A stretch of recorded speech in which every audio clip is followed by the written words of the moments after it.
Yo, what's good, everybody? Welcome back to another Grizzlies Bias preview.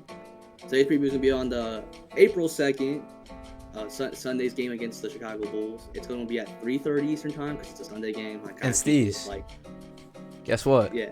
I heard John Morant's retiring, man. Like, I don't know what's going on right now, man. Oh, no. oh, we're in shambles. April Fool's got you, man. Shit. No. All right. Look, all you guys with the April Fool jokes, stop it. Not funny. I'm sick of April Fool's jokes. All they do is piss me off. Yeah. And it's funny because every time I don't be peeping that April Fool's is like I don't like, okay, April 1st. I'm not thinking that's April Fool's. Yeah. Most of the time. Yeah. So I wake up to like some news that I end up believing, and I realize, oh wait, it's April Fool's. Oh shit. Like I woke up today to my Titans trade for Lamar Jackson. You know, that didn't end up happening. I hate it. But yeah, tomorrow's game is also it's a Sunday game, so it's gonna be a little earlier for obviously the Eastern people. I mean, I'm in the West, so I gotta watch it at 12:30, something like that. Yeah, this is going to be an interesting game because the Bulls are obviously fighting for a playoff spot. And the Grizzlies, look, we're not really fighting for a playoff spot, but we want to keep that second seed intact. And it just seems like the Kings have been doing their thing. They just clinched their first playoff berth. Brad, I'm going to give you your credit. You said they were making playoffs this year, and they're doing it. They did it more than just made the playoffs. They actually just became a threat in the West. Shout out to Mike Brown, man. Hell of a job. Yeah. Shout out to Kings fans because, you know, it's very it's been a very depressing franchise for the last, I mean, since my whole life, pretty much since I've been born, it's been a depressing franchise. So, shout out to King fans. I'm happy for them. You know, it's cool to finally see a team get to the playoffs finally. I mean, it's like damn, there's 8 spots for each side every year. You think they would at least one 10 years or whatever. They couldn't, but shout to the Kings, man. Congrats, guys. You made it. Good job, man. Grizzlies will be bouncing you guys out second round though if we have the chance to. I'm sorry, this happened. Not lying. But yeah, we're going to the Bulls game. Before we do that, we're going to recap the Clippers game, which I found very entertaining. The way this game started, I was, you know, I thought we were going to lose. To be honest with you, they came out shooting good again.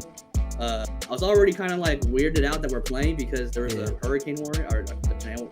There was a whole tornado warning in Memphis.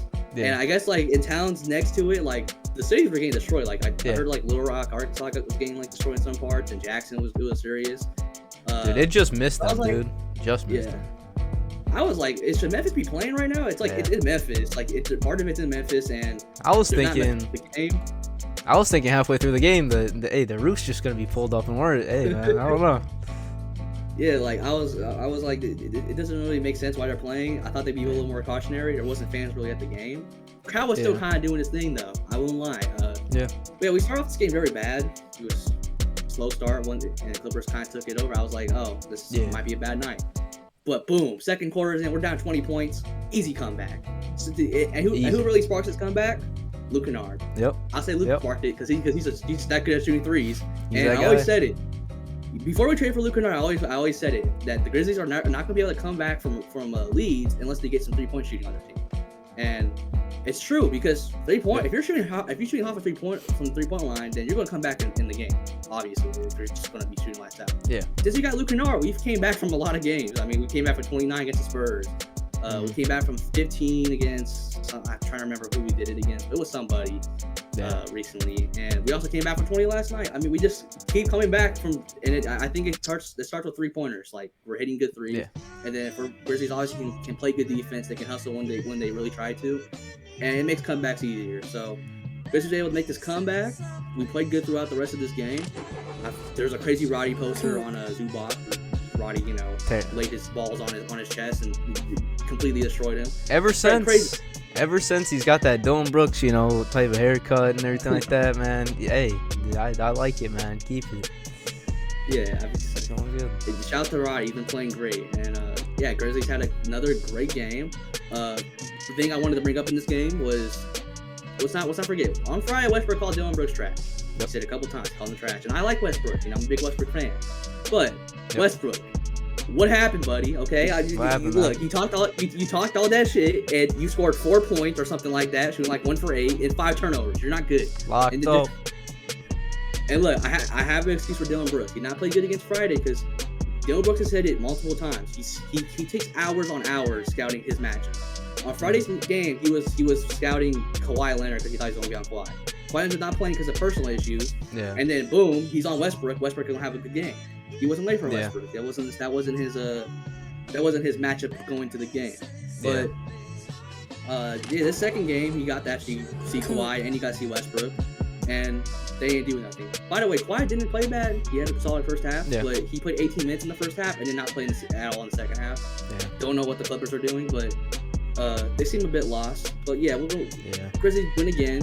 We've been playing great basketball. The first Clippers game was just not. It was unlucky. They shot really good. Yep. This game was about what we expected, and we went out there to take care of business. I guess the team that's been playing really good basketball. I mean, Clippers have the 4th seed or 5th seed, something like that, and they're trying to make sure they don't play no play-in. So good for the Grizzlies to go out there and beat a team that's been playing really well in the West. Because hey, we're fine in the West, right? So we gotta just go out there and prove it. But for this Bulls and Grizzlies game, I'm gonna send it off to you, Brad. Let's talk about the Grizzlies side of things first. So obviously, impressive win last night. Came back from 20-point deficit in the first quarter. It was almost about to turn my TV off, but I'm very glad I did.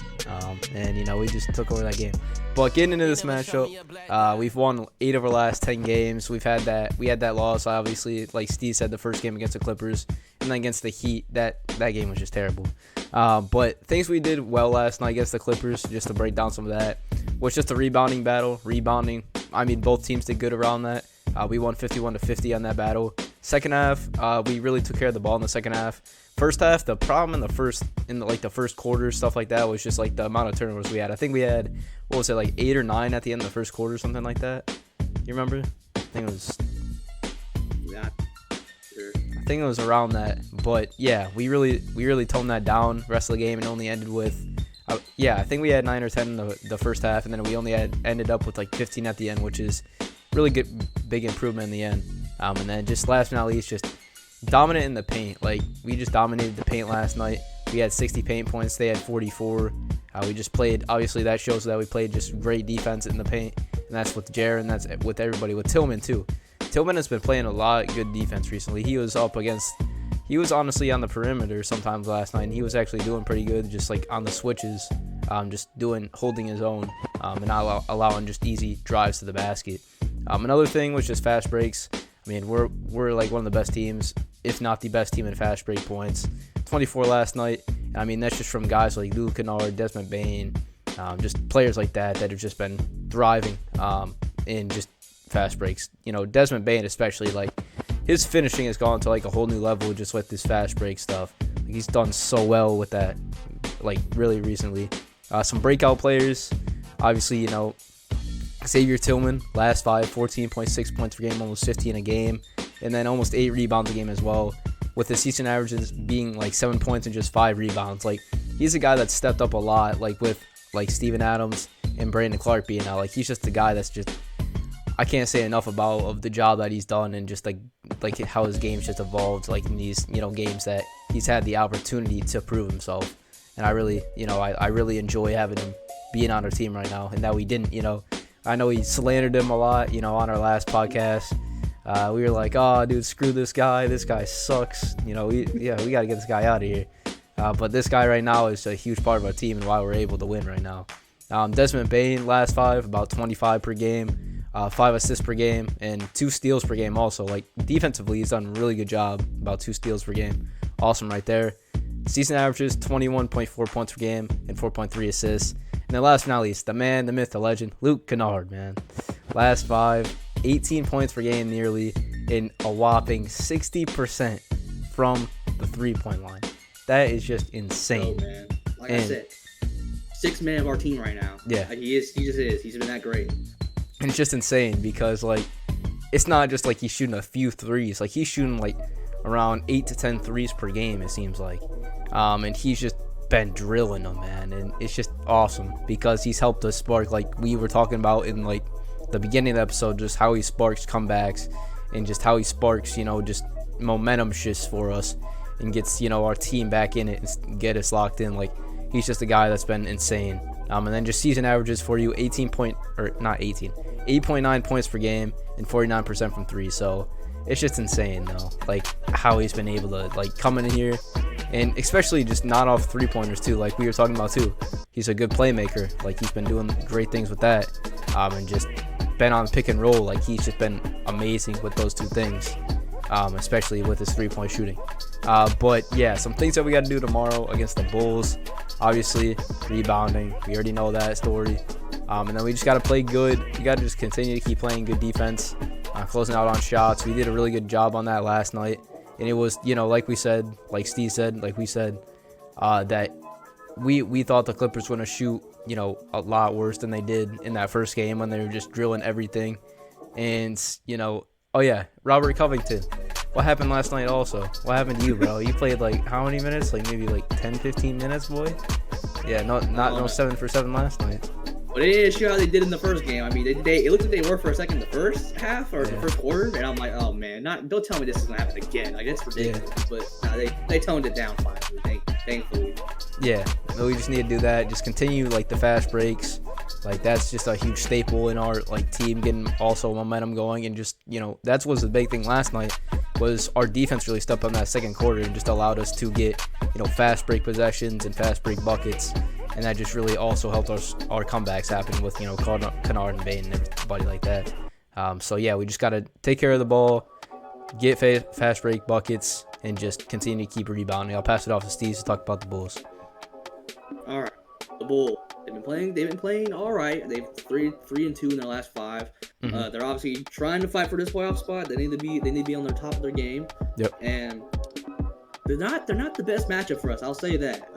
Yeah. They've been a different team. They got Pat Bev, obviously. Pat Bev is a locker room guy. He's a sparker. Okay, he's gonna be one of those glue pieces. He's going to up the team morale, the team chemistry. Mm-hmm. And he's done that. He went viral like a week ago for calling LeBron too small. Yep. Now LeBron did get his lick back on that, and he did end up beating him like a couple games later. So it's not like it really lasted that long.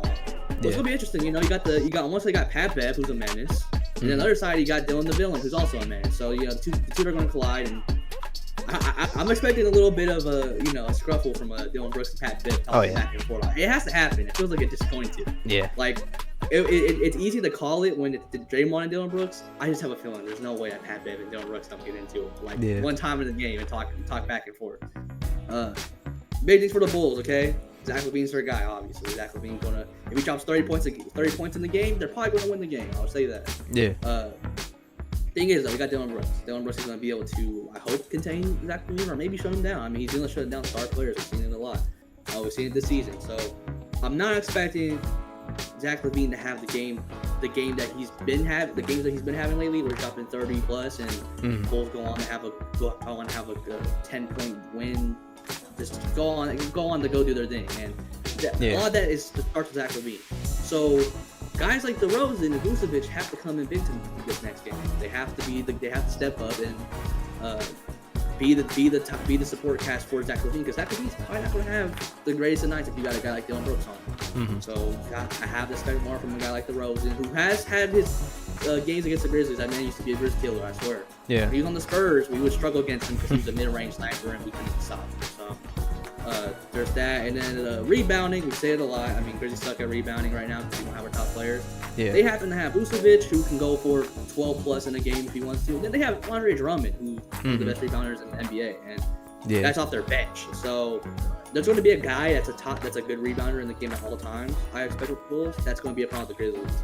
The thing is with the Bulls, though, they're one of the best defensive rebounding teams in the league, but they're one of the worst offensive rebounding teams in the league. So getting offensive rebounds are going to be crucial for them, especially because that's second chance points. The Bulls did not have a good offense. They're one of the worst offenses in the league. Yeah. So getting second chance opportunities for them is going to be huge. And getting to the line is important. They don't get to the free throw line. They're a really efficient free throw shooting team, so you want to be able to get the free throws.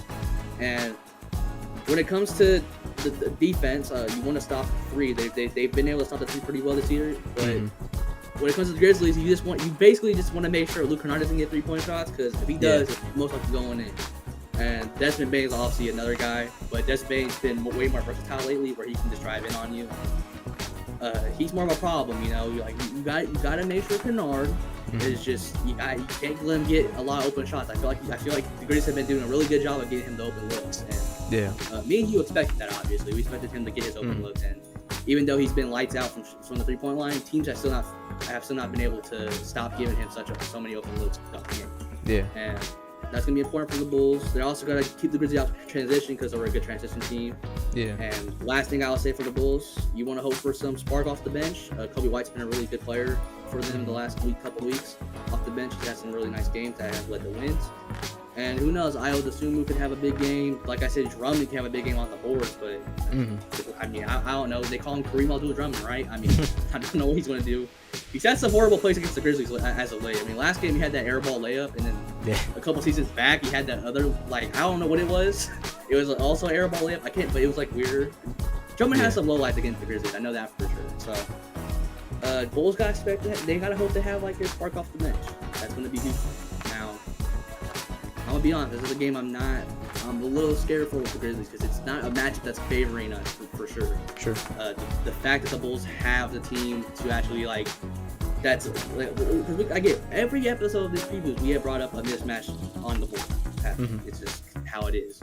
Yeah. And even teams that are not that great at rebounding, we have brought it up because it has to be Bob in every game. We're not in a position to get a lot of rebounds. Yeah. The Bulls, that matchup they're winning it by a lot. Let's be honest. I mean, they got two guys that are really going to give us problems. So we have to out hustle them and make sure that Drummond and Vucevic do not have those type of games. And hoping for big rebounding performances from like Tillman or Sharon. I don't know. I mean, we need something to make sure that side of the ball is fixed. But I think if Dillon Brooks locks it down Levine, because if Levine's out, if Levine's not having a good game, then the Bulls are not going to have a decent chance to win. Absolutely. Because DeRozan hasn't been the most consistent this year. Vucevic is not the most consistent offensive player either. So, yeah, I'm hoping for a big Dillon Brooks game and the Grizzlies win. Simple as that. For sure. And I'm expecting us to go in there and hopefully win this game. Because tomorrow would be our 50th win of the season, I believe. Right? We're at 49 right now. I believe we are at 49. We might be at 48. Pretty sure we're at 49. We're at 49. Yeah, we're at 49. So tomorrow, man. Big 50, man. Let's go get it, man. I want to get it. We gotta get to number 50. Back-to-back seasons. But yeah, I mean, that's going to do it for this episode. One thing I want to say before we get out of here, congrats to Kenneth Lofton Jr. for winning G League Rookie of the Year. Yes, sir. Only 20 years old, and he averaged 20 in the G League and killed it. So hopefully he gets that, because, if you look at the comments on all those posts, they just say, why isn't he playing in the league? I don't know. Sometimes I ask that, he should be getting more minutes, but we're going to see. Maybe he does get some more minutes eventually. Yep. And we see a lot more Lofton. I don't know if Jenkins has something against him or something, but hopefully we get to see more Lofton. But shout out to him. I mean, that's awesome that he got Rookie of the Year in the G League. And I hope to see him more in the NBA because I'm starting to be on the Kenny Lofton high. I'm starting to drink that Kool-Aid, because he is right as of right now. He's a player that's starting to show me that he can be an impact in the NBA. He can show me he can be a little something for NBA teams, and I enjoy watching him. So shout out to Lofton. Shout out to the Grizzlies tomorrow, especially. Let's go get this win against the Bulls. Yes, sir. And yeah, we're gonna catch y'all on the next episode. Peace.